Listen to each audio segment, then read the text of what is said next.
Well, back guys to another fed here on Fog Football, and two recent Scottish champions of the world, Nir Bitton and Tom Rogic, have both, looks like they're both leaving Celtic after 9 years. They both joined the club in 2013 under Neil Lennon, and between them they have won 34 domestic honours at the club. A bit surprised, and I feel like if these two were going to leave, along with a lot of the old guard, they probably would have left last year when, let's be real, Celtic collapsed. But Postecoglou came in, did a great job, and he's here.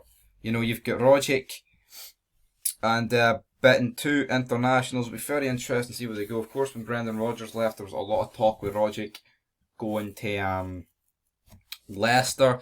I don't think he's got the fitness to play in the Premier League, to be honest. I think he literally plays 60 minutes and he's fucked, and he doesn't play every game. So Rogic's a very weird fucking player. I mean, he's good, his goal of the season, I think, they win goal of the season. It proves he has a good play. I mean, he scores fucking wonder goals all the time, but at the same time, he is, I don't know, I just don't feel like he could play in the Premier League. He'd be like a good player, maybe come off the bench for Leicester, but I would never see him starting games, if we're being perfectly honest. Not Rogic. Bitton, on the other hand, nowhere near as good as Rogic, let's be real, but a decent servant for the club.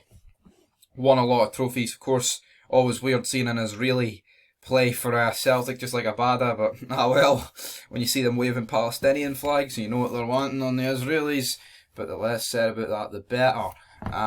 But yeah, these two players are leaving. I mean, would Celtic consider them legends? I mean, they've won quite a lot of fucking trophies, but they're not quite Scott Brown and other people like James Forrest, who's been there a bit longer, and so forth and so forth. But anyway, guys, that'll do it for this quick wee fed. Scottish transfer news coming at you thick and fast, and only one game of the season to go, and then there's a few important internationals. Wink, wink, and nudgy, nudgy.